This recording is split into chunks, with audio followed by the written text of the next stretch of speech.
Olá, pessoal! Sejam todos muito bem-vindos e muito bem-vindas ao nosso evento de hoje. Gostaria de agradecer, em nome da Coordenadoria de Saúde e do Serviço de Educação Corporativa, a todos que estão presentes aqui para prestigiar a nossa palestra de nutrição esportiva. Essa palestra faz parte do programa Saúde Plena e Longevidade, criado e desenvolvido pela Seção de Saúde Ocupacional e que visa estimular hábitos de vida saudáveis como forma de promover a saúde e prevenir doenças.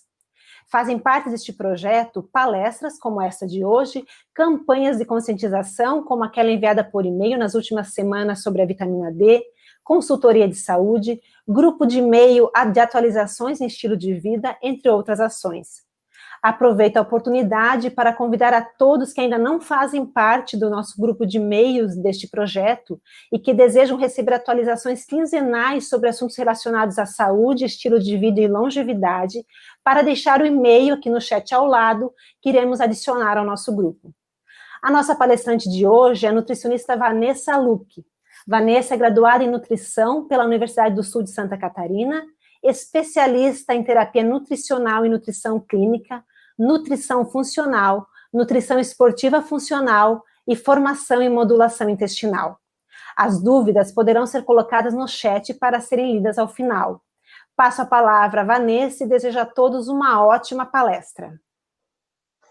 Boa tarde, pessoal. Primeiramente, eu queria agradecer o convite, né? É uma honra para mim estar ministrando essa palestra sobre um tema que eu sou extremamente apaixonada e acaba gerando muitas dúvidas, né?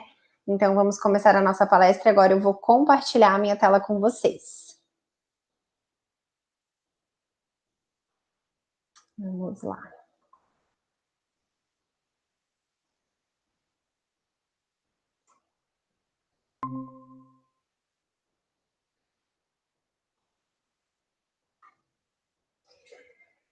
Eu quero começar essa palestra falando um pouquinho sobre um tema que se fala tanto hoje em dia, que é a longevidade. Inclusive, eu nem sabia que era o tema de todas essas palestras, né? E quando eu fiz os slides, eu comecei realmente falando sobre esse tema que acaba gerando muita dúvida. E hoje se fala muito em longevidade, o que fazer para ter uma vida mais longeva, né? E eu acabo recebendo tanto em consultório pacientes que hoje buscam tanto a longevidade e que chegam para mim tomando tantas cápsulas. Muitas vezes eu recebo pacientes assim que abrem a bolsa e tem tantos suplementos antioxidantes escondidos em cápsulas. Mas será que realmente a nossa longevidade ela se esconde em cápsulas? E cada vez mais eu percebo que a maioria da população ela busca exatamente isso, né? Cápsulas milagrosas ou a dieta perfeita para tal objetivo, levando a um terrorismo nutricional desenfreado. Então, é exatamente por isso que eu acabei também me especializando, além de todas essas pós-graduações. Hoje eu trabalho muito com comportamento alimentar, porque muitos dos meus pacientes chegam em consultório com uma folha de perguntas, querendo saber se comer pão pode, se comer batata pode, se açúcar é vilão, o que comer no pré-treino, se existe dia do lixo, né? O que comer dia do lixo, que na minha opinião isso é o maior absurdo chamar comida de lixo, né? E o que eu quero trazer para vocês hoje é que não existe pode ou não pode. Não existe isso de permissão ou não, né? Existe o que funciona para você, o equilíbrio alimentar. E além disso, a gente precisa saber realmente, quando a gente fala de alimentação, quais são os nossos reais objetivos, para que então a gente consiga traçar um caminho de sucesso dentro do processo de emagrecimento, dentro de um processo de hipertrofia ou dentro de um processo de melhora da performance esportiva. Cada um tem o seu objetivo, né? E eu gosto muito de frisar que quando a gente não tem objetivos muito específicos, qualquer coisa serve, né? Não sei que quem já viu aquele filme Alice no País das Maravilhas, e quando a Alice perguntava para o gato, para onde eu vou? E ele responde, se você não sabe para onde você quer ir, qualquer lugar serve. E esse é um dos maiores motivos que eu vejo dentro do consultório, de quando os pacientes eles não conseguem ter constância e regularidade na prática de atividade física. Muitas pessoas esperam a água bater na bunda, a saúde quase ser perdida para então começar a mudar de hábito e não escolher mudar de hábito para evitar a saúde. Graças a Deus, hoje isso vem mudando, mas ainda é algo muito recorrente dentro do consultório, a questão da atividade física, porque a maioria faz para emagrecer.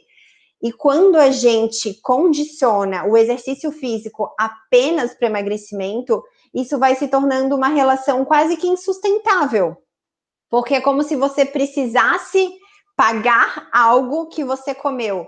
E essa relação no seu cérebro não se torna algo positivo, tá? Mas antes de a gente começar a pensar em emagrecimento, ter constância na atividade física vai muito além de tudo isso, né? Então, acredito que a grande maioria já sabe da importância da prática de atividade física, tanto na prevenção quanto no tratamento de inúmeras doenças, né? Como diabetes, como a pressão alta, doenças cardiovasculares, mais outros benefícios, como eu vou citar agora para vocês, né? Quando a gente pratica atividade física consistente, a gente tem melhora da nossa ansiedade, já tem estudos mostrando que a gente melhora consideravelmente processos depressivos, inclusive a gente exclui processos depressivos, né? Tenho pacientes que falam para mim, Vanessa, a atividade física é o meu antidepressivo, então a pessoa precisa daquilo, né? Alívio do estresse e a gente consegue melhorar muito a nossa saúde mental no geral. A gente consegue também melhorar a nossa insônia, contribui para a resistência muscular e o ganho de massa muscular, consequentemente, maior taxa metabólica basal. Aqui ao final dessa palestra, não sei para quem ainda não sabe, mas quanto mais massa muscular a gente tem, mais acelerado fica o nosso metabolismo. Por isso que exercício físico para o emagrecimento, o melhor deles é sempre alguma coisa que trabalhe a nossa massa muscular, né? A gente começa a ter tendões e ligamentos muito mais flexíveis com a prática de atividade física. Não sei quem aqui sente que quando pausa a atividade física, começa a ter dores aonde não imaginava que tinha, né? E a gente também melhora muito a questão de produção hormonal. Ali, voltando à questão das dores, quando a gente faz a pausa de atividade física, eu percebo muito em consultório também, aqueles pacientes que eles acabam tendo alguma lesão, alguma cirurgia de quadril, de joelho durante a vida, e muitos deles acabam ficando longe da atividade física, inclusive até por prescrições médicas. E tem uma coisa que o meu marido, que é cardiologista, ele fala muito. Se você para de fazer atividade física, você está expondo a outros fatores de risco. Então, assim, tem uma coisa que eu sempre falo para o meu paciente em consultório se o médico falou que para você não praticar nenhum tipo de atividade física, talvez procure uma segunda opinião, né? Talvez uma atividade física de impacto não seja o mais indicado para aquela pessoa que fez uma cirurgia de quadril, mas quem sabe uma natação, quem sabe um pilates, algo para se movimentar. Sedentarismo traz outros fatores de risco, predispondo aí várias doenças crônicas não transmissíveis, tá? Então, eu trouxe aqui uma curiosidade que eu achei bem pertinente para vocês, que as principais sociedades de cardiologia, tanto brasileira, americana e europeia, elas dizem que vocês devem praticar pelo menos 150 minutos de exercício físico leve por semana para que você seja considerado ativo. Então, 150 minutos é basicamente 30 minutos 3 vezes na semana ou 20 minutos mais vezes na semana, tá? E aqui o leve, pessoal, eu gosto de dizer que a intensidade é algo muito subjetivo, né? O que pode ser leve para mim, pode ser pesado para o outro, o que pode ser pesado para o outro e assim sucessivamente. Então, se o exercício físico for moderado ou intenso, 75 minutos por semana. E aqui também eu gosto de frisar a questão do intenso, que ele é muito subjetivo. Correr 1 quilômetro para uma pessoa sedentária é intenso, mas para um maratonista é muito leve. Então, essa questão de o que é intenso e o que não é intenso é muito de acordo com o nosso condicionamento físico mesmo, tá? E, primeiramente, antes de a gente começar a adentrar realmente no processo aí de emagrecimento, eu queria explicar para vocês um pouquinho, né, do processo de quebra. São duas coisas diferentes, quebrar a gordura e queimar a gordura.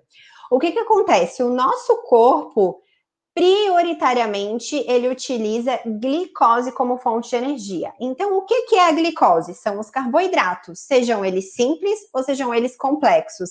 Então, para o nosso corpo, não importa se eu comi um pão, se eu comi um açúcar propriamente dito, se eu comi o arroz ou se eu comi a batata. Isso é glicose. O que importa é a velocidade que este carboidrato vai entrar na minha corrente sanguínea e vai elevar minha glicose. Isso eu já vou explicar, tá? E é exatamente por esse motivo que o nosso corpo prioritariamente utiliza glicose, que ele consegue transformar qualquer coisa que a gente come em glicose. Se a gente comer gordura, o nosso corpo consegue transformar gordura a partir de gordura a glicose. Se a gente comer proteína, o nosso corpo consegue pegar proteína e transformar em glicose por vias bioquímicas. Claro que a produção de glicose a partir de gordura ou a partir de proteína é um pouco mais lento, mas o nosso corpo consegue fazer isso, tá?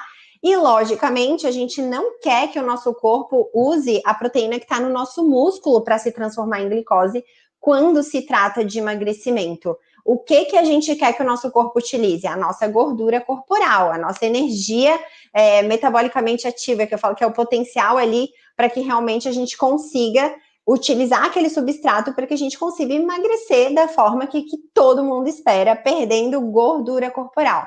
Então, eu gosto sempre de fazer essa diferença. Emagrecer é completamente diferente de perder peso na balança.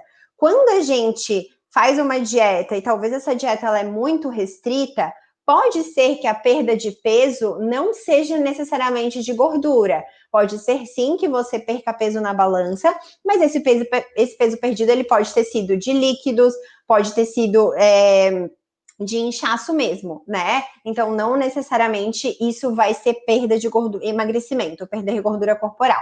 E o que acontece? Se a gente passa a fornecer glicose o tempo todo, em todas as refeições, e se eu ainda associado a isso tenho um aumento de peso, eu não dou oportunidade para o meu corpo utilizar a minha energia que está armazenada na forma de gordura, dentro dos meus adipócitos. E usar essa energia estocada, que é essa energia em potencial, que é emagrecer.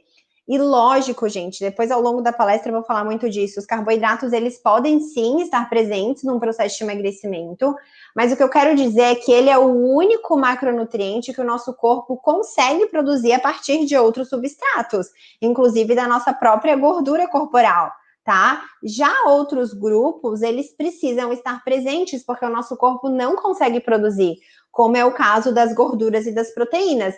Então, dizer que a gente precisa de carboidratos para sobreviver, não, a gente não precisa, mas carboidrato é gostoso, eles não precisam ser excluídos completamente da nossa alimentação, né? Então, basicamente, como é que funciona, tá? A gente tem as nossas células adiposas que se chamam adipócitos. Dentro dos nossos adipócitos, a gente armazena triglicerídeos. Então, quando a gente colhe lá no nosso exame de sangue triglicerídeos, o que são os triglicerídeos? São moléculas de ácido graxo com glicerol. Então, são moléculas ligadas. Quem faz a quebra desses triglicerídeos é uma enzima que se chama lipase hormônio sensível. Então, quando a gente fala que a gente vai tomar um termogênico, que a gente vai tomar qualquer coisa que prometa quebrar gordura, é exatamente isso que acontece. A gente está estimulando a quebra, a separação da glicose com o ácido graxo. O que vai acontecer com essas moléculas quando elas estão livres na corrente sanguínea? Elas são encaminhadas para o nosso fígado, para que o nosso fígado consiga oxidar a nossa gordura. Lá no nosso fígado, as células do nosso fígado, basicamente, todas as células do nosso corpo, elas contêm uma organela que a gente chama de mitocôndria. As mitocôndrias são as nossas usinas produtoras de energia, digamos assim. E é lá dentro das nossas mitocôndrias que essa gordura vai ser queimada. E o que acontece quando a gente ganha peso?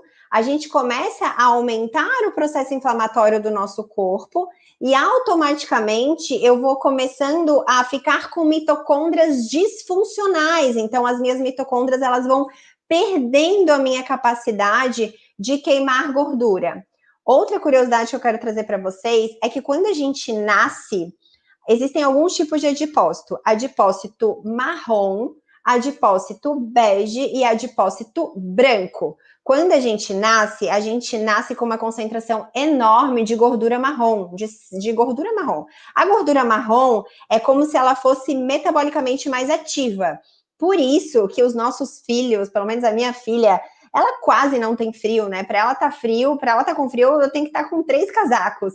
Porque os nossos adipócitos marrom, eles têm uma capacidade muito grande de termogênese.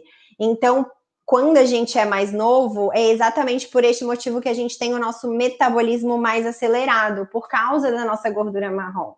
Dependendo de como é o nosso hábito de vida durante a nossa infância, adolescência e vida adulta, a gente começa a transformar a nossa gordura marrom em células brancas ou beges.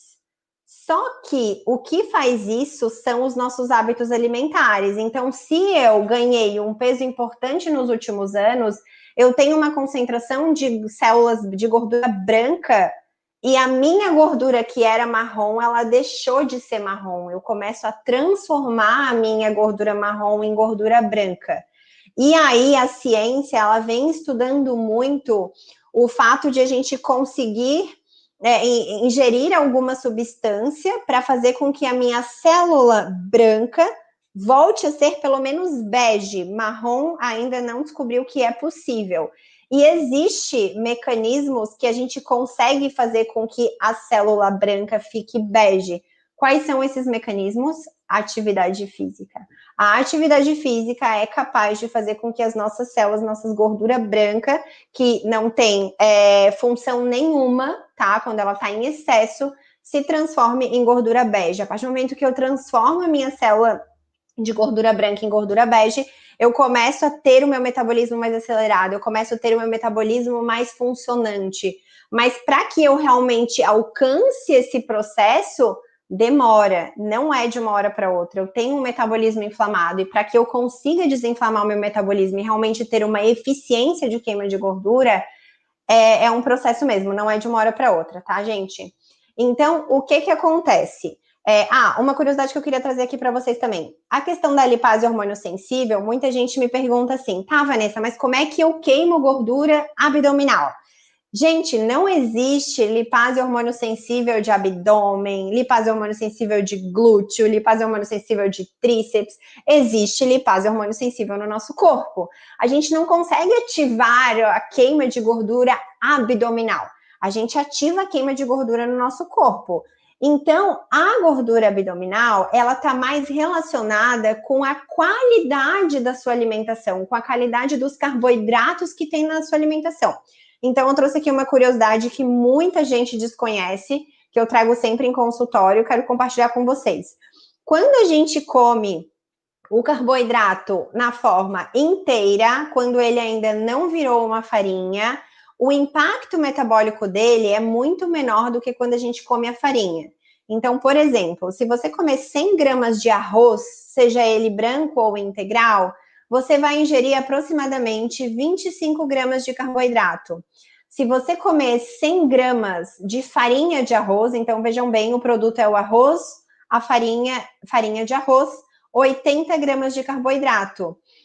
E são as mesmas 100 gramas. A mesma coisa serve para o grão de trigo. Se a gente come o grão de trigo que a gente vê muitas vezes na salada, nos restaurantes, a gente ingere 20 gramas de carboidrato e 100 gramas de farinha de trigo também tem 80 gramas de carboidrato.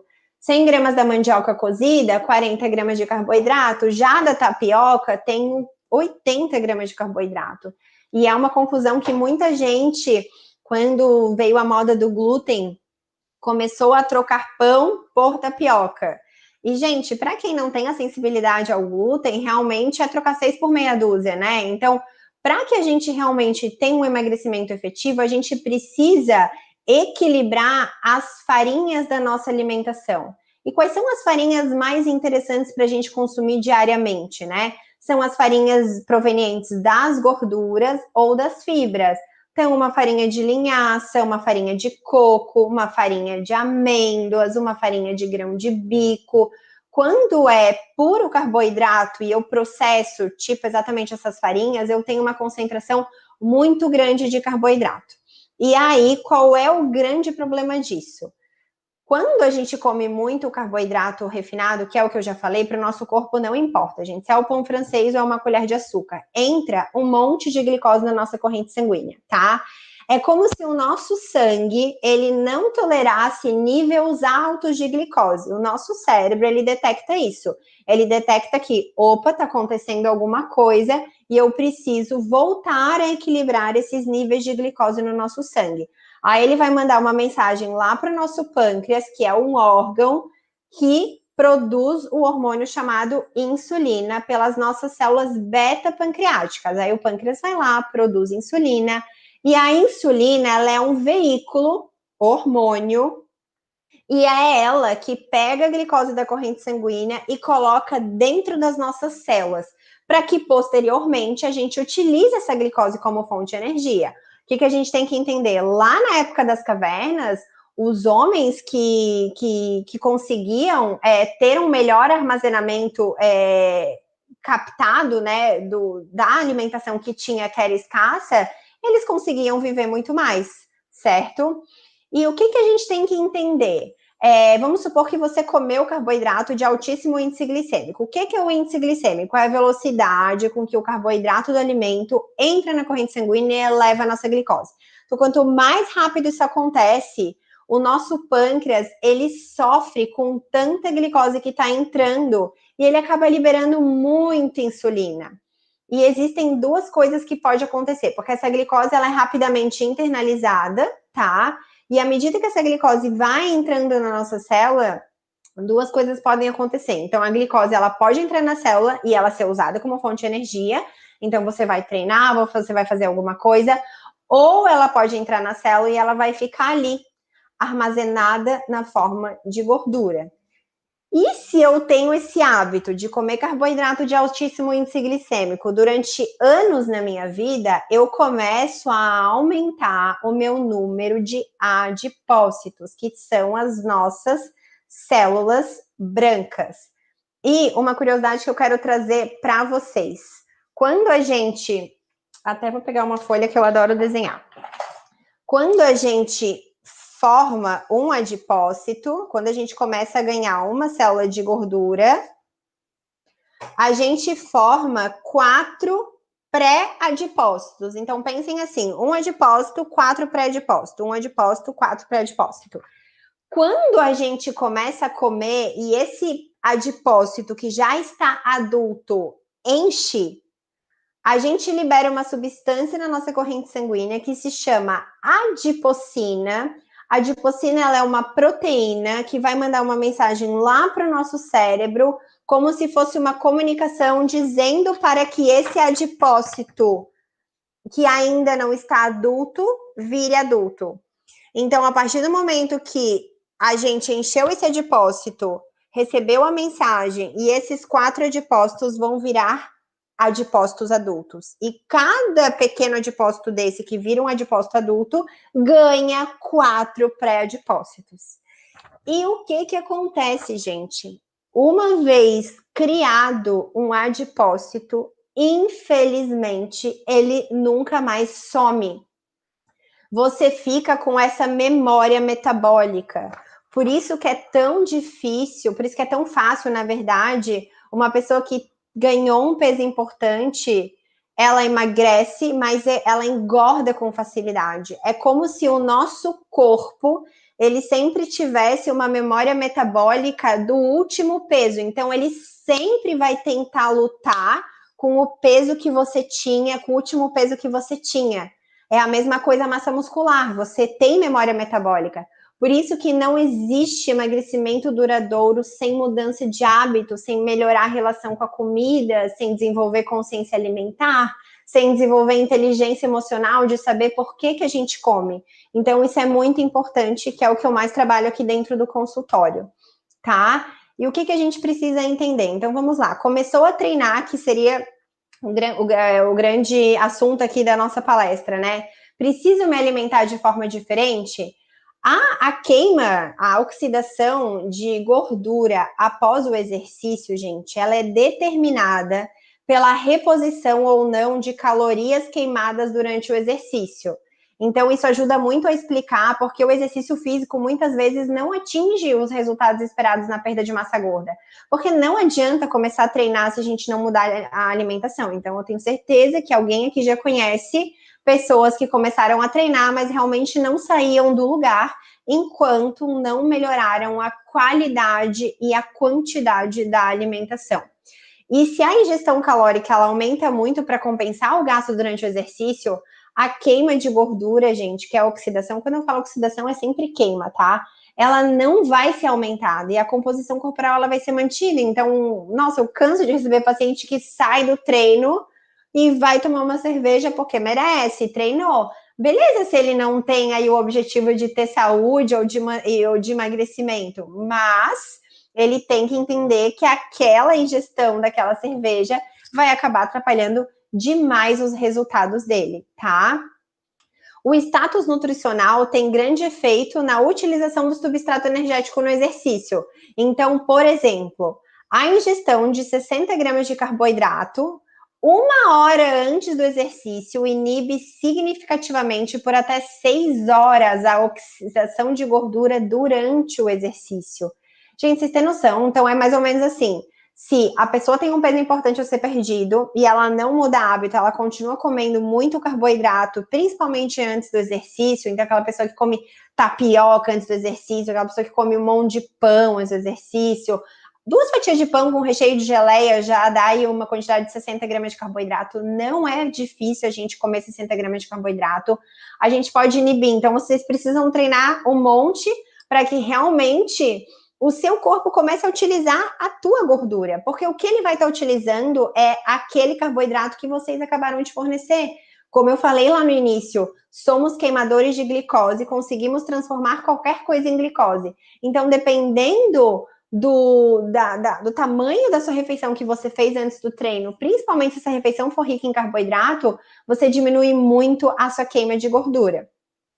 Claro que a nossa queima de gordura, quando a gente tem consistência em atividade física, aumentando a nossa massa magra, a tendência é a gente melhorar a nossa queima de gordura. Mas por isso que às vezes o resultado ele demora tanto a aparecer, porque está relacionado mais com a alimentação do que com a atividade física. E a oxidação de gordura ela é fortemente determinada pelo momento do exercício em relação à última refeição. Por isso que se fala tanto hoje em treinar em jejum. Eu vou falar isso, vou conversar isso com vocês mais para frente, tá? Então eu não vou antecipar nada que eu vou falar depois. E o exercício, ele não aumenta a oxidação de gordura, no caso de 24 horas, quando há equilíbrio energético, independente do nível de treinamento. Então, a ingestão alimentar, ela é como se fosse um regulador da disponibilidade de ácidos graxos e oxidação de gordura mais potente que o exercício.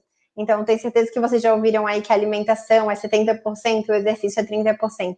De fato, se a gente não melhora a nossa alimentação, só começar atividade física, a não ser que você esteja muito inflamado, tá? Porque daí a atividade física ela vai ajudar no processo inflamatório. Pode ser que aquele corpo responda inicialmente ao processo inflamatório e até perca um pouco de peso.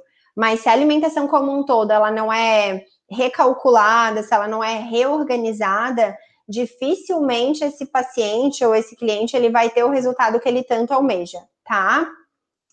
E vamos lá, vamos supor que o foco seja emagrecimento, né? Como que a gente deve se alimentar? Gente, é uma coisa que eu falo muito que se chama comida de verdade.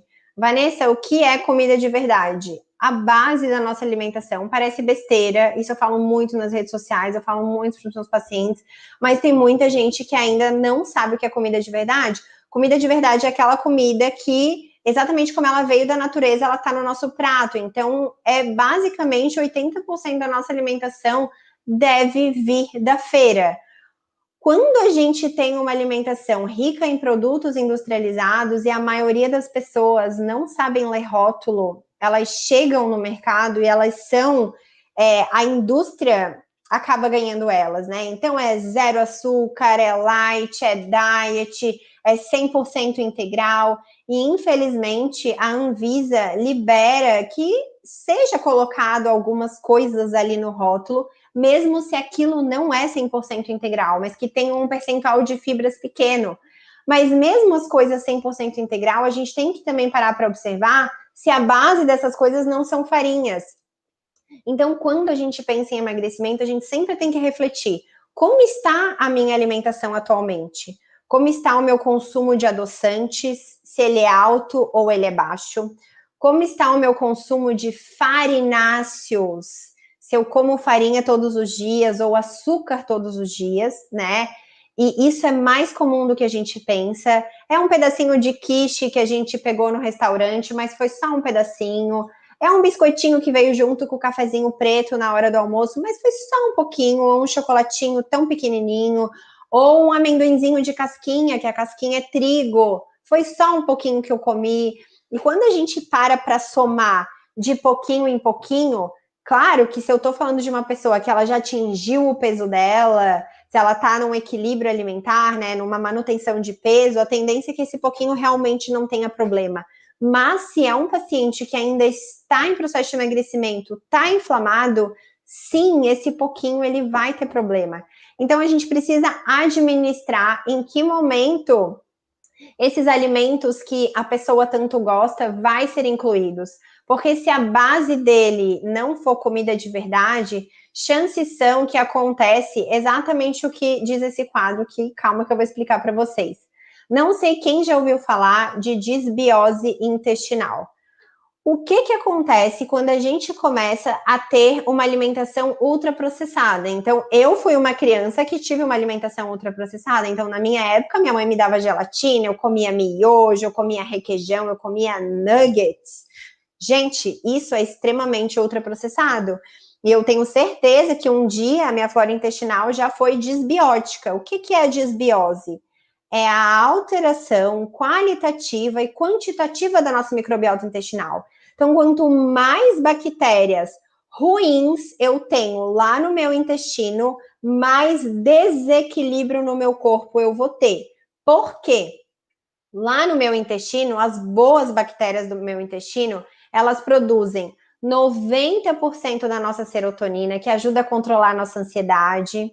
Então, quando eu tenho aquela loucura por açúcar, pode ser que eu esteja com disbiose intestinal, porque eu não tenho a quantidade de bactérias boas suficiente para lutar contra as bactérias ruins, e isso eu acabo prejudicando a minha produção de serotonina.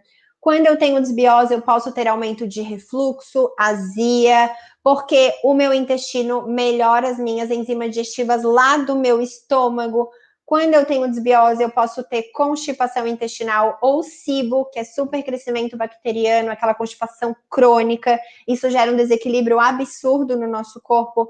Quando eu tenho desbiose, eu prejudico a minha absorção de nutrientes, porque é basicamente lá no nosso intestino, pelas boas bactérias, que a gente faz a absorção da maioria dos nutrientes. Quando eu tenho desbiose, consequentemente, baixa absorção nutricional, eu começo a ter queda de cabelo, eu começo a ter unha fraca, eu começo a ter cansaço extremo, porque as boas bactérias do meu intestino também produzem vitaminas que ajudam no meu metabolismo energético. Então, as boas bactérias produzem vitamina B1, vitamina B2, vitamina B3, vitamina B9, vitamina B6 e B5. Então, gente, se a gente não alimenta as bactérias do nosso intestino com comida de verdade, eu começo a ter uma inflamação subclínica acontecendo no meu corpo. E essa inflamação subclínica, ela é extremamente subclínica mesmo, porque o paciente ele começa exatamente com sintomas assim: muito cansaço, muita queda de cabelo, e muitas vezes não é todo profissional que avalia a fundo zinco, uma ferritina, muitas vezes só pede o basicão, glicose, colesterol, tá dentro do valor de referência, tá tudo certo. Valor de referência não é tudo certo para que nós estejamos equilibrados, tá? Então, só para vocês terem uma ideia, a vitamina B12, num exame de sangue, ela vai de 180 a 900. Eu recebo muitos pacientes com uma vitamina B12 de 200, 250. Então, é lógico que por mais que esteja dentro do valor de referência, o paciente ele vem com um monte de sintoma de deficiência de B12, é claro que aquela B12 para aquele paciente não é suficiente e precisa sim suplementar. Não dá de botar um risco ali no exame, tá dentro do valor de referência, tá tudo certo, pode ir embora, te vejo daqui a 1 ano. Não, esse paciente ele tem deficiência nutricional. E daí a gente precisa achar a causa dessa deficiência. Porque pode ser que o paciente coma proteína animal, que seria a fonte principal da vitamina B12, mas ele não está absorvendo. Onde será que ele não está absorvendo? Será que é o meu estômago que não está produzindo ácido suficiente, que é determinante para a absorção da vitamina B12? E daí esse paciente ele pode cursar aí com um quadro de azia, refluxo, e provavelmente é isso o motivo de ele não estar absorvendo, mas ele vem tomando pantoprazol, e o pantoprazol trata a consequência da azia e do refluxo, mas não a causa. Por que que ele está com refluxo? Será que é uma alergia alimentar? Será que ele está com deficiência de camada de proteção no estômago? E isso a gente vai identificando de acordo com os sinais e com os sintomas. O fato é que o nosso corpo, ele dá sinais. Nunca é do nada. A gente sempre recebe ali um sinalzinho de que a gente não tá bem e que a gente precisa procurar ajuda para realmente ir atrás de algo que pode ser muito maior e muito mais grave. E por isso que as doenças, elas acabam se formando, né? Então, o diabetes é da velhice. Não é da velhice. O diabetes são sucessivas escolhas feitas durante uma adolescência, uma vida adulta, e veio o diabetes. Então, não tem essa. Claro que tem aí um pouco de genética, mas hoje já se estuda muito a epigenética. O que é a epigenética? Já está extremamente comprovado que genética não é destino. Se eu tenho pais e avós diabéticos, pais e avós obesos, eu posso ter uma predisposição. O que vai fazer com que eu realmente expresse o meu DNA, o meu gene que está ali silenciado, é o meio que eu estou inserido, é o meu estilo de vida, se eu pratico atividade física, se eu priorizo comida de verdade, se eu cuido da minha saúde mental, se eu medito, se eu tento me conectar com coisas boas, se eu busco autoconhecimento. Tudo isso aí hoje está muito mais do que comprovado que realmente a gente consegue modificar a nossa genética a partir da epigenética, do meio que eu estou inserida, tá? Então, aqui eu trouxe também uma curiosidade que esse é o processo de desintoxicação hepática. Então, uma coisa que eu gosto muito de trazer, inclusive em consulta, é que eu vejo que a questão detox, ela ficou um pouco banalizada, né? O que a gente tem que entender? O nosso fígado, o nosso pulmão, a nossa pele, o nosso intestino, esses órgãos, eles fazem desintoxicação 24 horas por dia. Então, a gente faz processo de detox o tempo inteiro. Mas hoje se fala tanto em dieta detox que nada mais é do que otimizar esse processo quando eu tô com o meu metabolismo comprometido. E o que faz o meu metabolismo ficar comprometido? Toxinas. Quais são as toxinas que a gente entra em contato diariamente? Gente, o ar que a gente respira, principalmente mulheres, né? Não sei quantas mulheres têm me assistindo, mas é o nosso esmalte, a nossa tinta do cabelo, o nosso creme do corpo, do rosto, a nossa pasta de dente, o desodorante que tem alumínio. Então, assim, não tem como a gente entrar numa bolha, fechar e não ter contato com a toxina. Graças a Deus, o nosso corpo, ele é extremamente inteligente, ele consegue lidar com essas toxinas. Mas o que a gente tem que entender? Ele já está tendo que lidar com um monte de toxina exógena, proveniente de coisas que a gente tem contato.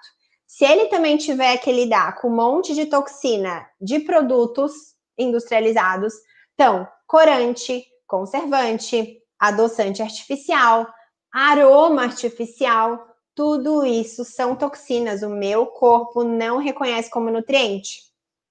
Existe algumas toxinas de produtos alimentícios, como o corante caramelo da Coca-Cola, pasmem, demora 30 anos para sair do nosso corpo. Ao ter contato com o corante caramelo, essas toxinas têm interação com gordura. Aonde que toxinas ficam alojadas? No nosso tecido adiposo, naquelas células adiposas que eu falei, células brancas de gordura, as toxinas elas começam a se alojar ali. Então, o que a gente tem que entender? O emagrecimento por si só, ele já é intoxicante. Então, a atividade física, ela vai acelerar esse processo, essas toxinas, elas vão ser jogadas para a corrente sanguínea, e o meu corpo, ele tem que dar conta de metabolizar isso, Só que ele só vai dar conta se vocês fornecerem todos esses micronutrientes que estão aí nessa tela para vocês. Então, B2, B3, B6, B9, que é o ácido fólico, B12, glutationa, aminoácidos, fosfatidilcolina, então ali as reações de conjugação, glutationa, nutrientes utilizados, taurina, N-acetilcisteína. Então, assim, é um monte de nutrientes. E se a gente não tem uma alimentação variada com comida de verdade, dificilmente a gente consegue atingir esse equilíbrio, esse status nutricional, tá? Para dar aí suporte antioxidante. Aí, nos casos de um paciente que está inflamado, a suplementação pode sim ser bem-vinda para melhora metabólica, mas não necessariamente que ela vai ser a solução. Que eu tomei complexo B com taurina, com zinco, com cobre e emagreci. Não, que eu tomei chá verde e emagreci, né? Resveratrol ali, flavonoides. Tem vários ativos hoje que são estudados para melhora de metabolismo, para melhora de eficiência mitocondrial, que eu falei que são as mitocôndrias que queimam gordura.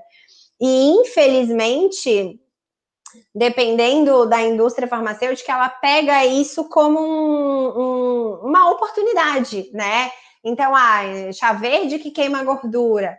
Na verdade, o chá verde tem muitos compostos bioativos que melhoram o processo de desintoxicação, que melhoram aí o processo de queima de gordura? Sim, mas o chá verde isolado, ele não faz absolutamente nada. Então, a gente tem que ter atividade física, a gente tem que ter alimentação saudável. Então, tem que ter aí o tripé para que a gente realmente consiga atingir um emagrecimento duradouro. Então, eu trouxe aqui uma curiosidade super positiva, que eu vejo que muitos pacientes têm dúvida na leitura de rótulos, tá? O que a gente tem que entender?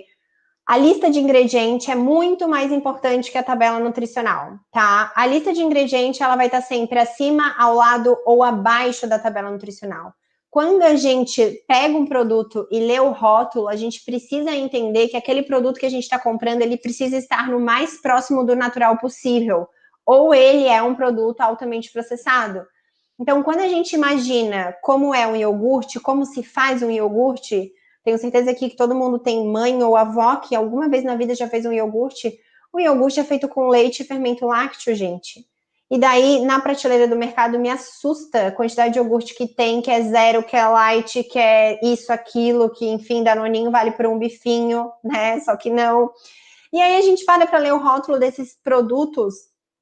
Parem para ler quando vocês compram esse iogurte de cenoura, laranja e mel. Olha quantos ingredientes que tem, né? Então, xarope de açúcar, olha ali, preparado de cenoura, laranja e mel, xarope de açúcar, água, cenoura. Então, assim, é um monte de açúcar. Tem aromatizante, ó. Quando vê ali aromatizante, não está especificando que é aroma natural, ele é um aroma artificial. Então, a lista de ingredientes a gente sempre precisa prestar atenção. No primeiro ingrediente, que é o que mais tem, no caso do iogurte, vai ser sempre leite. No tamanho da lista, se essa lista é real, os ingredientes, se eu leio conservante, eu consigo imaginar o que é um conservante ou é algo químico feito pela indústria? É algo químico. Então, normalmente, se é algo químico, se eu não consigo visualizar aquilo que eu estou lendo, eu indico que isso não faça parte da rotina de vocês. Logicamente que exceção, não vejo problema, tá? Então, como proceder, né, para uma alimentação com comida de verdade? Priorize frutas inteiras, legumes e verduras. Por que frutas inteiras? Porque quando a gente pega a fruta, tritura e faz um suco, a gente está tirando toda a fibra da fruta e aquele copo de suco tem alto índice glicêmico. Então, obviamente, gente, aqui eu falo de rotina. Tá na praia, tá calorzinho, tá a fim de um suquinho, beleza, não tem problema nenhum. Mas tomar suco diariamente pode sim prejudicar emagrecimento e ganho de massa muscular. Só para vocês terem noção, um copo de suco de uva integral tem 40 gramas de carboidrato, associada aí a uma banana, vocês têm os 60 gramas de carboidrato ali que eu falei, que pode ajudar aí muito a diminuir a queima de gordura, né? Proteína de alto valor biológico, carne, peixe, frango, ovos. Para quem é vegetariano ou vegano e não come nenhum tipo de proteína animal, prioriza feijão, lentilha, grão de bico, tubérculos, batata e aipim, grãos, arroz, quinoa, fibra, chia, linhaça, amaranto, as oleaginosas, né? Castanha de caju, castanha do Pará, amêndoas, pistache, amendoim. prefira sempre a farinha delas também, se quiser fazer alguma receitinha, são ótimas opções. E as gorduras boas, abacate, azeite de oliva e o coco, né? Segunda sugestão é coloque proteínas em todas as refeições, né? Pelo menos, gente, quando a gente fala em coloque proteínas, eu vejo que muitos pacientes têm a dúvida de quanto, né? Aqui eu vou trazer uma média, tá? É claro que isso é muito individual, mas assim, uma média para uma mulher de 1,60 a 1,70, que pesa de 50 a 60 quilos, ou até 70 quilos, isso é uma boa dose de proteína durante o dia, tá? Então, pelo menos 10 gramas no café da manhã e no almoço, e de 20 a 30 gramas no almoço e no jantar. 10 gramas de proteína, se a gente come 2 ovos, a gente vai conseguir atingir essas 10 gramas de proteína, tá? E o terceiro, cuide com as calorias. Elas não são tudo, mas elas importam sim. Então, eu sempre gosto de trazer aqui a comparação de um pãozinho integral light, que tem 30 calorias, um peito de peru light e um requeijão light. Então, se você faz essa refeição, você consegue fazer uma refeição aí de 100 calorias. Mas, se você prefere fazer uma refeição que, por exemplo, uma panqueca de banana, que vai ovo, que vai banana, que vai aveia, que vai uma pasta de amendoim. Essa panqueca vai ter em torno de 250 a 300 calorias. Então, é quase 3 vezes mais que o pão. Mas a panqueca de banana tem ovo, que é uma proteína de alto valor biológico, é um dos alimentos mais completos, tem muitos nutrientes, tem colina, tem complexo B, tem magnésio, tem cálcio, e isso ajuda ali no processo de desintoxicação, a otimização do nosso metabolismo. A banana, que é uma fruta que tem inúmeros nutrientes, a aveia também, a pasta de amendoim, que é uma gordura boa. Então, vejam que, comparado a uma refeição, por mais que seja hipocalórica, ela não traz benefício algum. O peito de peru é cheio de aditivo químico, tem um monte de conservante, glutamato monossódico, só intoxica o nosso corpo. Então, quando a gente pensa só pela caloria, a gente também não consegue aí ter um emagrecimento sustentável a longo prazo, né? Quarto, tenha uma alimentação extremamente variada. O quinto, beba água e chás. E chás, quando eu digo, gente, não são os chás feel good, eles são chás com adoçante, tá? Então, o chás que eu digo pode ser aquele chazinho de sachêzinho, assim, né? Pode ser chá de sachê, ou pode ser também o chá da infusão, da planta, da folha ou da flor. E sexto, cuide do teu sono. Então, aqui eu trouxe um exemplo de cardápio, tá? Para vocês terem uma noção. Então, por exemplo, uma panqueca de banana com 2 ovos, banana, aveia e chia. Então, aqui nessa panqueca de banana, eu consigo aí ter umas 15 a 16 gramas de proteína. Almoço, a consistência do prato, o tipo do prato, né? Meio prato de vegetais, muito importante, pelo menos 3 tipos de vegetais. Varie nesses vegetais. Tipo de carboidrato, priorize os carboidratos íntegros, deixem os carboidratos que não são íntegros, como as farinhas, massas, né? Para o final de semana, para pizza, para o hambúrguer, é gostoso, não precisa se privar, mas priorizem o carboidrato inteiro pensando na saúde de vocês. Um tipo de leguminosa, né? Feijão, lentilha, grão de bico, e um tipo de proteína, e daí aqui pode ser também a proteína vegetal, dá para usar tofu, dá para usar cogumelos, dá para usar quinoa, associada às leguminosas, tá? Lanche da tarde, que pode ser uma opção de pré-treino, né? Dá para repetir ali a panqueca. Eu sempre daí gosto de frisar a questão das fibras. As fibras, elas ajudam muito no emagrecimento, mas associar muita fibra antes do treino vai fazer com que a glicose entre mais lento na corrente sanguínea e isso pode impactar no fornecimento de energia na hora do treino. Então, é melhor colocar aqui uma fonte de gordura, com uma farinha de coco ou uma farinha de amêndoas. E a janta, gente, não tem problema jantar comida, pode repetir o almoço, pode comer arroz e feijão, mas evitem de comer 11 da noite, meia-noite, até pela questão do ciclo circadiano do sono, né, do nosso metabolismo mesmo, e a gente ficar estufada e inchada. Mas comer ali umas 7, 8 horas, não vejo problema nenhum, tá? E agora vamos falar um pouquinho sobre mitos e verdades do pré e pós-treino. Deixa eu ver, tô na hora. Então, o que comer, né? Quanto comer? Vanessa, toma um café com óleo de coco, é bom, não é bom? Eu posso usar termogênico, eu posso treinar em jejum? Então, vamos desmistificar tudo isso, tá? O que acontece? Existem 2 tipos de jejum. Claro que dentro do protocolo do jejum intermitente existem vários protocolos a serem estudados, protocolos alternados, protocolo de 16 horas, de 18 horas. Então, eu trouxe aqui para vocês o que é mais estudado e a diferença entre jejum calórico e jejum metabólico, tá? No jejum calórico, não entra absolutamente nada além de água, chá, café e demais bebidas sem calorias. Então, toda bebida que é adoçada, ela não pode entrar no jejum calórico porque ela quebra o jejum. A nossa língua sente o sabor do doce, manda uma mensagem para o nosso cérebro que está entrando glicose e não está entrando glicose. O nosso pâncreas libera insulina. Isso tem que cuidar demais com os adoçantes artificiais. Isso acontece quando você toma aquele cafezinho adoçado com adoçante no meio da tarde, chega final do dia, você quer comer o pé da sua mesa, porque você está estimulando a liberação de insulina, mas não tem glicose entrando, porque o adoçante artificial, ele estimula isso. E daí você vai ter mais fome no final do dia, porque o seu corpo vai estar querendo com que aquela insulina seja utilizada, é mais ou menos assim, tá? Já no jejum metabólico, gente, pode haver ingestão de calorias, mas desde que seja algo que mantenha a nossa insulina baixa. Então, o óleo de coco, ele ajuda muito, tá? Por isso que o que vai determinar realmente o objetivo do jejum é exatamente o objetivo do paciente, tá? Então, por exemplo, para quem está em emagrecimento, eu não aconselho que fique utilizando gordura antes do treino, porque você está quebrando o seu jejum e você está dando ali uma energia que o seu corpo vai utilizar para gerar energia, por mais que não seja glicose. Então, lembrem que eu falei, o nosso corpo, ele consegue pegar uma gordura e transformar em glicose por várias vias metabólicas, que o nosso corpo ele é extremamente inteligente. Senão, antigamente, na época das cavernas, o homem morreria, porque o que ele tinha disponível era, na maioria das vezes, carne, né? Então, gente, isso é muito importante a gente ter essa consciência de que não tem problema treinar em jejum, e a gente já vai conversar um pouquinho sobre o jejum e, logicamente, do meu objetivo.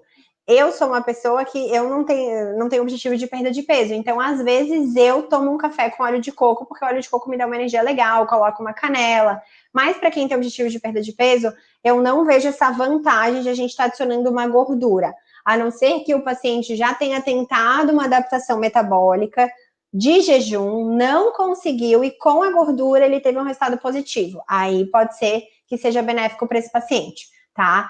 Então, o que acontece? Jejum curtos e jejum longos, né? Se o jejum for de 14 a 16 horas e estiver sendo usado numa estratégia de emagrecimento, não vai fazer sentido comer o óleo, como eu falei, né? Se for jejum longo, de 24 a 72 horas, claro que é um jejum muito mais avançado, tá? Então aqui eu vou trazer o exemplo do meu marido, ele faz muito jejum de 24 horas, aí ele usa óleo de coco ou módulo de TCM, que é o triglicerídeo de cadeia média, para dar uma energia para o corpo, mas sem quebrar aí o jejum metabólico, que seria o aumento de insulina, tá? Então, para quem não sabe, a insulina é o hormônio mais anabólico que a gente tem no corpo e ela favorece muito o acúmulo de gordura. Então, quanto mais a gente libera insulina, pior é para o nosso emagrecimento, tá?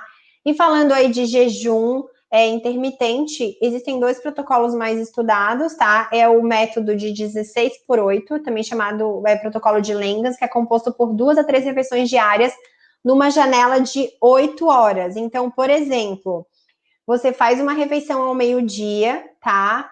Ou às 13, você faz uma refeição ao meio-dia ou 13 horas, dependendo da hora que jantou. E o lanche da tarde, se você quiser, tanto faz. É muito ouvir o nosso corpo, ouvir os sinais de fome e saciedade. E daí a janta entre 8 e 9 horas, totalizando 16 horas de jejum. Então, vamos simplificar para ficar mais fácil. Então, por exemplo, você janta numa segunda, às 8 horas da noite, e você vai almoçar após o meio-dia da terça-feira. O que acontece? As pessoas, muitas vezes, elas erram exatamente ao quebrar a janela do jejum e nesse dia que foi pós-jejum. Então, se você jantou às 20, você vai almoçar após o meio-dia de terça, o ideal é que você também só jante às 20 horas de terça, caracterizando 8 horas de janela aberta, 8 horas de janela de alimentação. Porque se você faz uma ceia depois das 8, o déficit calórico que você teria com o seu café da manhã vai ser prejudicado. E pode ser que você também não tenha aí um real benefício. Então, o maior benefício, logicamente, para quem quer o jejum, seria o emagrecimento, mas para quem tem diabetes, melhora do diabetes, para quem tem resistência à insulina, melhora a sensibilidade à insulina, tá? Como que eu descubro, Vanessa, se eu tenho resistência à insulina? O ideal é pedir uma insulina de jejum para saber se metabolicamente o nosso corpo está comprometido, tá? E é uma das coisas que mais dificulta o emagrecimento hoje que eu vejo dentro do consultório, paciente com resistência à insulina. E tem também o método de jejum completo, que é um jejum de 24 horas, que é feito por 1 ou 2 vezes na semana, tá? Eu sugiro que realmente quem quiser tentar esse jejum de 24, aí já faz 16, fica super bem, faz 18, fica super bem, o período noturno para otimizar, né, gente? Então, sei lá, janta às 19 horas e só vai daí comer às 19 horas do outro dia, totalizando aí 24 horas, tá? Aqui, eu também queria trazer uma questão de curiosidade, né? O jejum intermitente, Vanessa, posso fazer todo dia? Pode fazer todo dia, não tem problema, tá? Fazer jejum de 16 horas todo dia, então, tipo, não tomar café da manhã todos os dias. Pode. Mas eu sempre sugiro que, se tá com objetivo de emagrecimento e você viu que você parou o emagrecimento, entrou no efeito platô, mude a estratégia, né? Pare de fazer jejum de manhã, mantenha só 2 vezes na semana. Se você não quer sofrer os efeitos do efeito platô, pode manter 2 vezes na semana em dias alternados, que eu acho super válido, super tranquilo, é algo que eu faço bastante. Eu devo fazer jejum aí umas 2 vezes na semana, bem tranquilo. Além do que, na minha opinião, que tenho filha, né? Economizo tempo, não preciso fazer café da manhã e me sinto super bem, tá? Claro que é algo que tem dias que a gente acha que não vai conseguir, tem, mas é muito mais a nossa mente querendo sabotar a gente. O que eu aconselho, se você nunca nem tentou fazer jejum e vai começar a fazer jejum? Naquela hora que você vê que a sua fome está quase sustentável e está ali 10 horas da manhã, tome chá, beba bastante água, chances são que você consiga bem tranquilo e até ao meio-dia. Muito cuidado com a refeição que for quebrar o jejum. Se você quebra um jejum com um prato de macarrão, com um hambúrguer, você vai ter muito mais fome na metade da tarde no jantar, por causa do índice glicêmico dessa refeição, tá? E quais suplementos realmente funcionam aí para um processo de emagrecimento ou para um processo de performance, que eu vejo que no quesito esporte tem muita venda que não tem fidedignidade na literatura, tá? Então, o whey é algo maravilhoso, que eu amo, é um suplemento extremamente completo, mas quando a gente fala de suplemento, é algo para suplementar e não para adicionar. Quando que eu posso usar o whey, Vanessa? Quando você chega da academia, você precisa fazer uma refeição rápida e você não tem tempo. Você bate um whey com fruta, com uma água de coco e toma. Quando você está com pressa de manhã, não deu tempo de fazer o seu café da manhã, é uma proteína de alto valor biológico que você bate e toma. Você pode substituir um jantar com um shake com whey, água de coco, banana, whey, tá? Só peço aqui que cuidem com a questão da qualidade do whey, leiam o rótulo. Tem muito whey que tem aroma artificial, que tem adoçante artificial, então não são qualidades boas, tá? E cuidem também na dose do whey, porque eu vejo que muita gente, por exemplo, treina, chega do treino, se alimenta logo depois, porque, meu Deus do céu, vai perder massa magra. Não existe isso, tá, gente? A não ser para quem é fisiculturista e qualquer medida é muito importante. Pra gente, não, tá? Então, você pode chegar do treino, pode esperar ter fome e fazer o seu whey, ou pode esperar ter fome para comer, tá? Quando eu uso whey muitas vezes quando eu chego do treino, eu tô com fome, ou dali a meia hora eu começo a ficar com fome, e eu vou jantar dali a 2 horas. Então eu tomo um whey, o whey dá uma segurada na minha fome, e daí eu janto 2 horas, dali a 2 horas. Se você toma o whey e dali a 40 minutos janta, é como se o nosso corpo, ele só absorvesse até uma quantidade certa de proteína. Então o nosso corpo, ele absorve até 40 a 60 gramas de proteína. Se você toma o whey e dali a 40 minutos está comendo mais carne, boa parte dessa proteína ela não vai ser absorvida. Você vai estar sobrecarregando os seus órgãos para eliminar esse excesso de proteína. Então, muito cuidado aí na hora que tomar os suplementos e quanto tempo depois você vai fazer uma refeição. Sugiro que a tomada do whey e uma refeição principal esteja separada por pelo menos 2 horas, tá? Exceto para quem quer performance, tá, gente? Ou para quem é fisiculturista, e é outra história, tá? Mas para quem quer saúde ou emagrecimento, essa é uma orientação basicamente geral, tá? Gel de carboidrato é uma ótima opção. Então, por exemplo, mesmo pacientes com emagrecimento, mas um paciente, sei lá, que faz crossfit, não tem tempo para comer algo, sai do trabalho 7 horas da noite, precisa de uma refeição muito, muito rápida, um gel de carboidrato pode entrar super bem. Esse gel pode ser manipulado, porque os gels aí do mercado são cheios de coisa, né?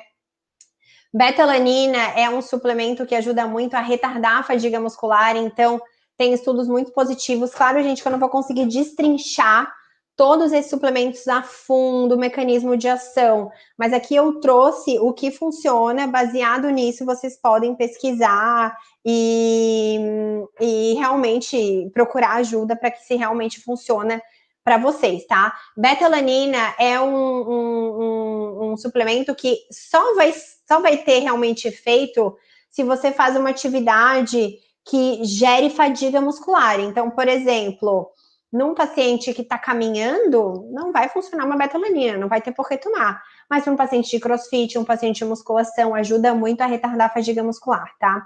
Vitamina D é um suplemento maravilhoso, né, gente? Vitamina D já é considerado um pró-hormônio, a gente precisa de vitamina D para calcificação óssea, para formação de hormônio tireoidiano. Muitas vezes uma alteração tireoidiana tem a ver com deficiência de vitamina D, tá? Tem a ver com deficiências nutricionais, que a gente fala que é o hipotireoidismo secundário. O uso de probióticos, né? Quando a gente trata de desbiose intestinal, a gente tem que usar probiótico. E o probiótico não tá no Yakult, né? O Yakult tem um tipo de cepa, mas cheio de açúcar. Então, ao mesmo tempo que tu tá dando a bactéria, tu tá dando açúcar. Então, tu tá equilibrando de um lado e desequilibrando de outro, né? Creatina é um dos suplementos mais incríveis, tá? Eu vejo quanto preconceito tem em cima da creatina, que altera a função renal, não altera a função renal. É um suplemento que a gente usa muito para quem treina musculação, crossfit, ajuda muito também na recuperação muscular, ajuda muito na questão de manter a força de um paciente idoso, muito indicado para os idosos também o uso de creatina. Cafeína, tem muito estudo, é maravilhosa, logicamente tem que avaliar se aquele paciente ali não é muito ansioso, se não pode atrapalhar o sono, a ingestão de cafeína desse paciente. Quando a gente fala em exercício físico, eu gosto muito da cafeína suplementada, não da cafeína café. A cafeína em cápsula mesmo ajuda muito. Cuidem com cápsulas coloridas de cafeína, que é cheio de corante, tá? Cafeína, às vezes vai ser paciente com um pote de cápsula de cafeína vermelha, rosa. Isso tudo é corante, tá? Bebida eletrolíticas ajuda muito na reposição, então aquele paciente que corre de longas distâncias, é muito importante ele repor eletrólitos. E o BCA. O BCA aqui eu coloquei depende, porque assim, gente, eu vejo que muita gente usa BCA depois do treino, achando que o BCA vai ajudar no ganho de massa muscular por ser aminoácido. Não ajuda, não tem nenhum estudo. Se fosse seguir uma linha fisiológica, pode ser que pudesse ajudar, mas não tem nenhum estudo demonstrando isso. A proteína que mais ajuda aí o ganho de massa muscular, exceto a proteína que a gente come, né, é o whey mesmo, tá? O whey, ele é extremamente soberano. Claro que as proteínas vegetais em pó, proteína do arroz, proteína da ervilha, ajudam bastante, mas o que mais ajuda mesmo é o whey. O whey, ele ganha de todos, tá?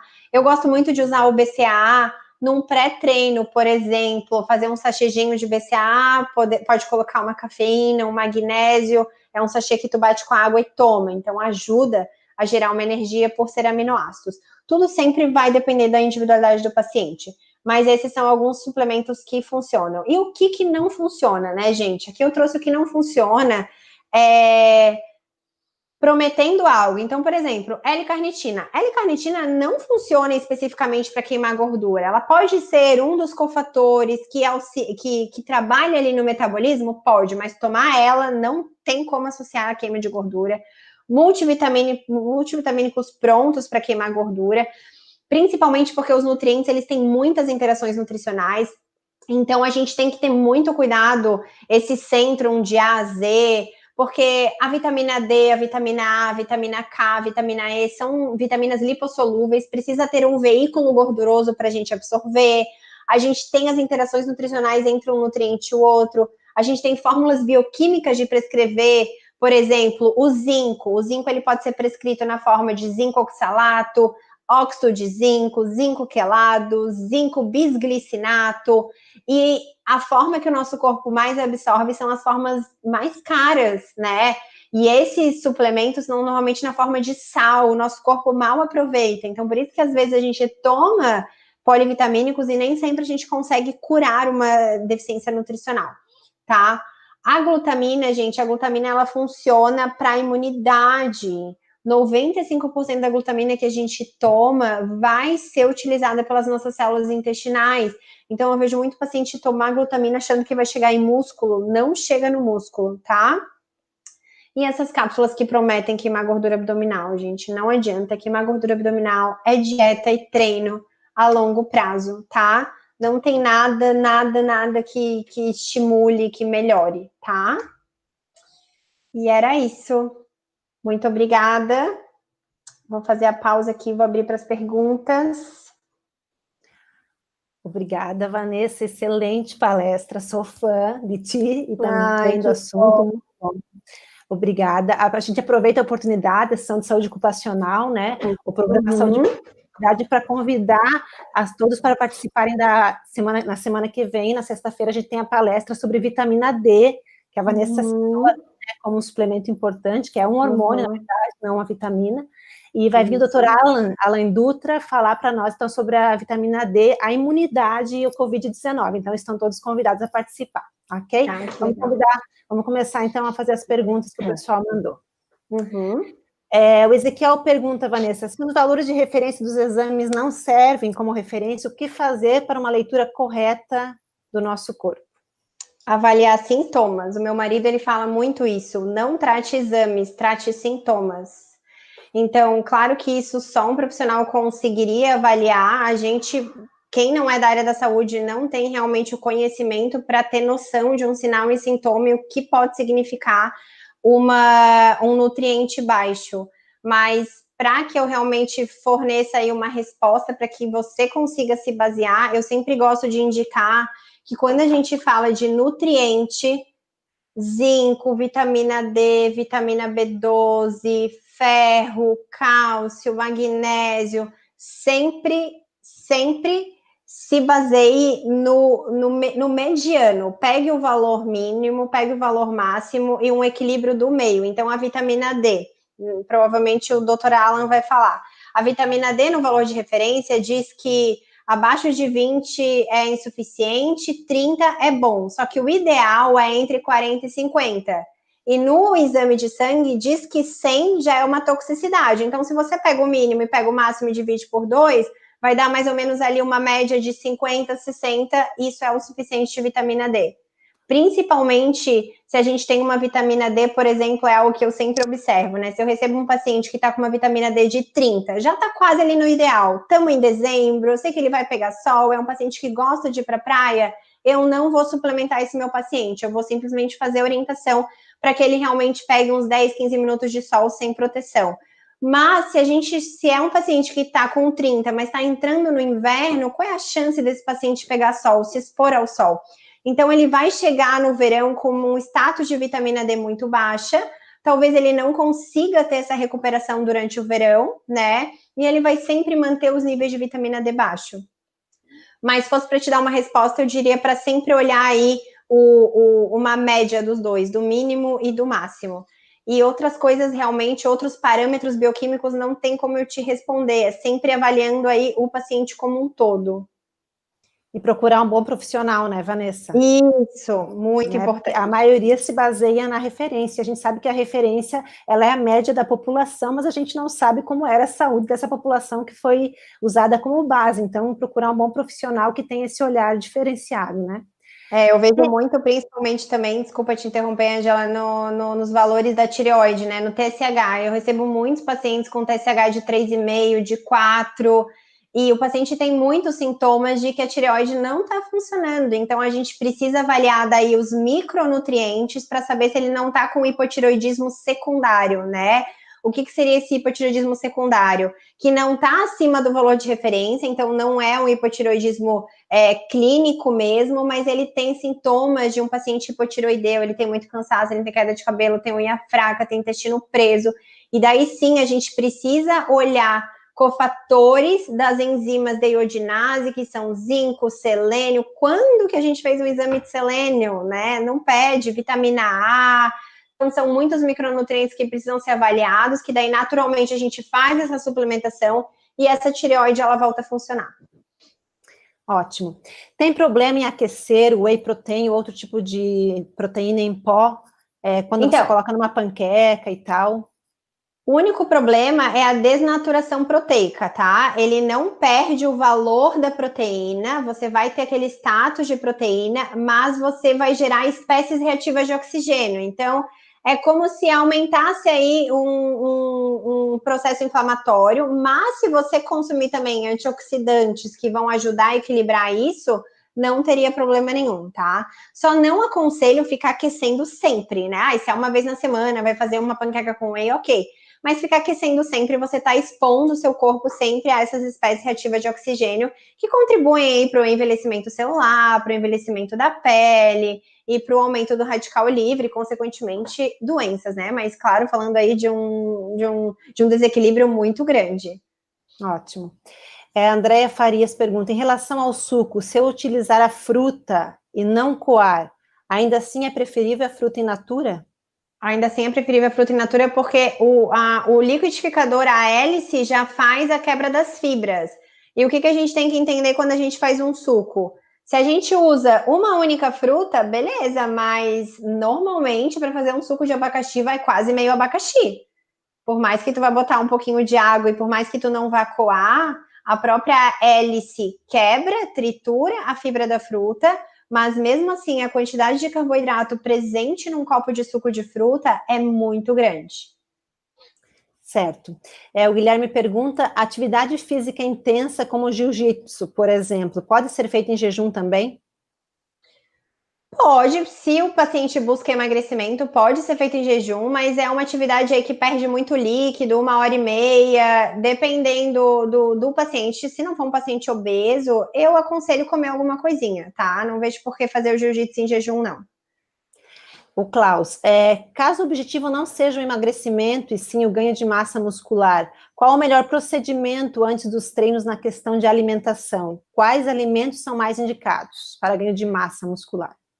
Carboidrato, com toda certeza. Quando o objetivo é ganho de massa, carboidrato com proteínas são ótimas combinações. Mas aqui eu quero deixar o alerta para a digestibilidade da proteína. Se a gente come uma proteína muito logo antes que a gente vai treinar, a gente não dá tempo para o nosso corpo digerir aquela proteína. Então, a proteína é um macronutriente que mais demora para o nosso corpo digerir, por isso que a gente fala da importância de a gente consumir e da geração de saciedade que ela promove. Mas se você quer ganho de massa, eu sugiro que você realmente, em todos os seus pré-treinos, você tenha carboidrato associado à proteína. Se essa proteína, se o tempo que você for comer e treinar for pequeno, mantenha apenas o carboidrato. E, de preferência, um carboidrato de alto índice glicêmico. Então, aqui eu gosto muito de usar as opções do suco, dos shakes. Você pode bater um suco de uva com banana, ou você pode também usar um módulo de carboidrato. Gosto muito da palatinose, da maltodextrina, que são opções ótimas de geração de energia bem rápida. Certo. O Guilherme Alurim. No caso de prática esportiva de alta intensidade, como jiu-jitsu, travessia no mar ou treino de natação, pode ser feito em jejum também, mesmo sentindo tontura e fraqueza? Assim, o ideal é sempre avaliar o porquê dessa sensação de tontura e fraqueza, mas não sei se vocês conhecem, aqui em Floripa tem muita gente que já correu Ironman, inclusive em dieta cetogênica, sem ingestão de carboidrato, né? Então, assim, eu sou muito fã de carboidrato para a prática de exercício intenso, porque não adianta, quando a gente fala de performance, ele é o pioneiro. Ingerir carboidrato faz toda a diferença, já que o caminho metabólico para a gente gerar energia a partir de gordura, de proteína ou até dos nossos estoques de gordura é um processo mais demorado. E para quem talvez esteja fazendo uma travessia, eu não vejo motivo de não consumir uma dose de carboidrato, principalmente se tem esses sintomas. É claro, eu teria que avaliar o motivo da tontura, se é uma hipotensão, baixa de pressão. Normalmente é, tá? Uma baixa de pressão. Mas pode ser também uma hipoglicemia, tem que avaliar. Então, na dúvida, como tá no mar, é melhor não arriscar, né? Eu prefiro que tenha ingestão de carboidrato. É melhor mesmo. O Tiago, poderia falar algo sobre a kombucha como instrumento de melhoria do trato gastrointestinal e do aumento da imunidade? A kombucha é maravilhosa, né? Eu gosto muito por ser realmente uma cultura de bactérias que tem ali, ajuda muito.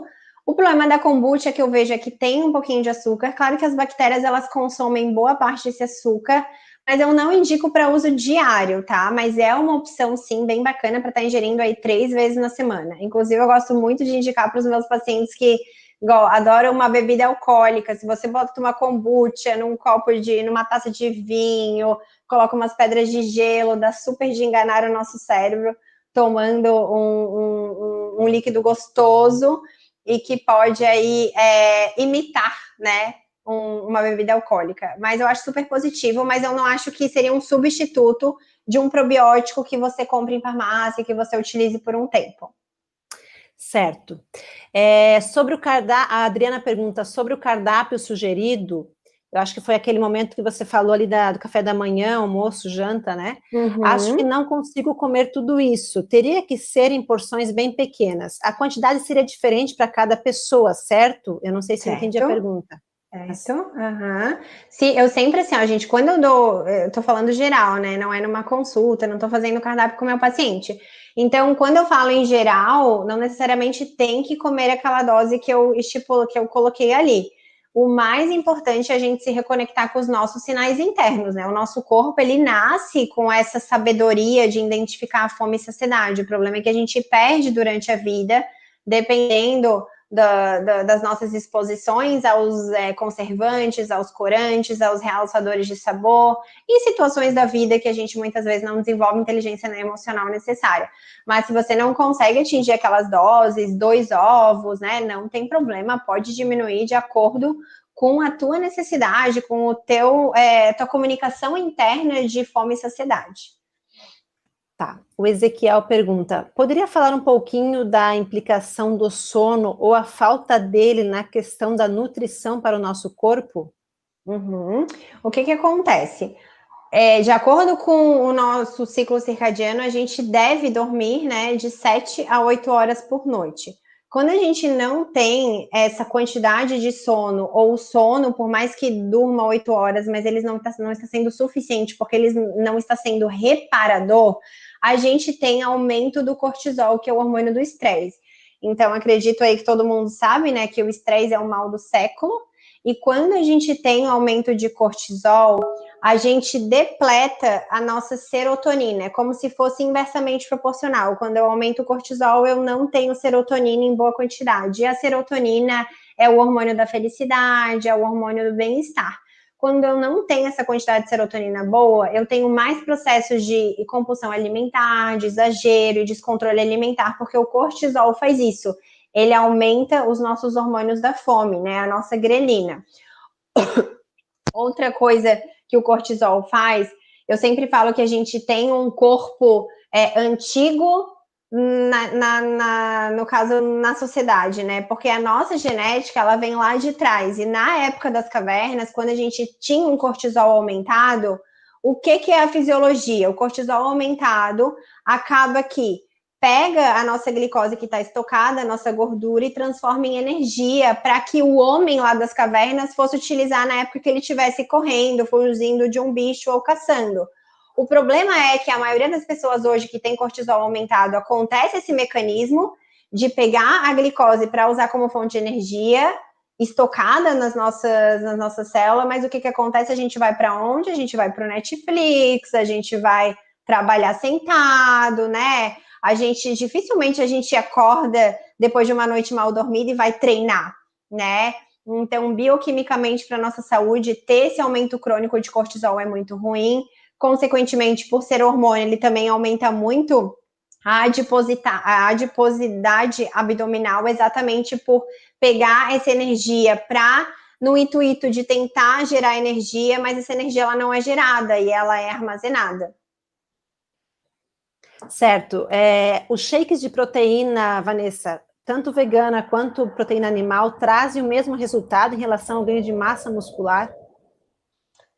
Será que ela quis falar em relação à comida, né?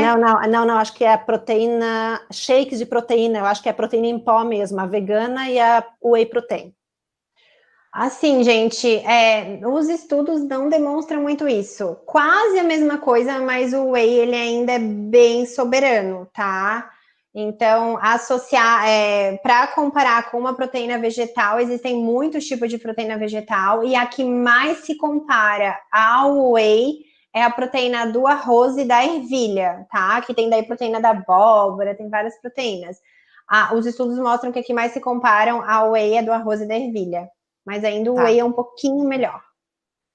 A Cristina, o treino de musculação feito em jejum curto de 12 ou 16 horas pode levar à perda de massa muscular?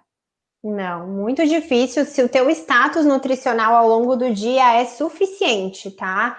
Essa coisa de que a gente perde massa muscular treinando em jejum não existe, gente, a não ser que a gente realmente tenha muita pouca gordura corporal, né? A gente não tem mais nada a ser perdido e eu não estou comendo o suficiente ao longo do dia, tá?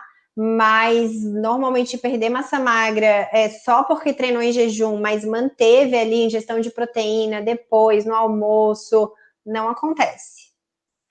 O Felipe Pompeu pergunta, com relação a alimentos detox e sua utilização, há benefício com o uso da clorela e da espirulina? Qual a indicação do consumo dessas duas substâncias? Então, gente, eu sou um pouco pé no chão com essas coisas, né? Eu não sou muito sensacionalista. Então, assim, clorela e espirulina são duas algas, né? Tem vários nutrientes, existe aplicabilidade, claro, de otimizar ali o processo de detoxificação, mas a couve também, o brócolis também, o espinafre também. Então, ao meu ver, não acho importante o paciente gastar com clorela, com espirulina, sendo que tem couve, um pé de couve a R$2, um pé de brócolis a R$2. Eu prefiro que ele realmente utilize, às vezes, esse investimento num whey protein bom, às vezes utilize num probiótico bom. Então, eu sou bem pé no chão quando eu endeuso alguns alimentos. Então, para mim, a clorela e a espirulina, não tem nenhum estudo assim mostrando que, meu Deus do céu, ela teve muitas melhoras de processo de detox, porque, como eu falei, o nosso corpo ele já faz esse detox, né? Então, se a gente come comida de verdade, equilibradamente, nutricionalmente falando, a gente não precisa desses extras, clorela, espirulina, enfim. O corpo já... Uhum. O corpo já consegue extrair dos alimentos, né? Dos vegetais. Você poderia indicar um pré-treino para o jiu-jitsu e pós? Porque conforme a semana passa, sinto muito cansaço, porque os treinos são muito intensos. Eu diria assim, ó, primeiro de tudo, para avaliar esse cansaço, ver se não tem deficiência nutricional, tá? Segundo, avaliar se não tem uma desbiose intestinal. Gente, o que eu vejo de paciente no consultório com desbiose intestinal, só usar um probiótico melhora muito. E terceiro, usar carboidrato antes e depois do treino. Então, aí um carboidrato de pelo menos, uma dose de carboidrato de pelo menos 30 gramas. Se tu precisa ingerir esse carboidrato rápido, dá para usar uma maltodextrina, que é um pó que você compra em casa de produto natural. Você pode usar com shake misturado com uma água de coco, dá para usar até com whey, dependendo de quanto tempo antes isso vai ser consumido. E imediatamente depois fazer essa reposição com carboidrato para repor o glicogênio muscular e o glicogênio hepático. Então, dependendo do que você usa de carboidrato depois do treino, pode ser que você não esteja fazendo essa recuperação muscular adequada e o seu corpo está sentindo falta. Certo, então eu acho que é isso, Vanessa. A sessão de saúde ocupacional, juntamente com o Seduc, agradece a participação de todos, a participação da Vanessa. Reitero o convite para quem ainda não faz parte do nosso grupo de e-mails, para deixar o e-mail. A gente manda a cada 15 dias um material muito interessante, novidades nessa área de saúde e longevidade. É bem interessante. Então, é isso. Obrigada, Vanessa, por explanar tão bem para nós hoje sobre a nutrição esportiva. Obrigada ao Seduc pelo apoio e a gente agradece até sexta-feira que vem com a apresentação, então, da doutora Alain Dutra sobre a vitamina D. Obrigada também. E só queria reforçar, Ângela, eu lembro que eu enviei para a Cris um e-book de pré e pós-treino com algumas sugestões de refeições, explicando também tipos corporais, ectomorfia, endomorfia, de brinde para vocês, né? Então, provavelmente a Cris deve estar enviando por e-mail esse e-book que está bem completo, está bem legal. Legal, pessoal. Então, mais uma forma da gente compartilhar um material interessante e deixar o e-mail para a gente passar. Obrigada a todos, uma boa tarde. Obrigada, Tchau. Vanessa. Tchau.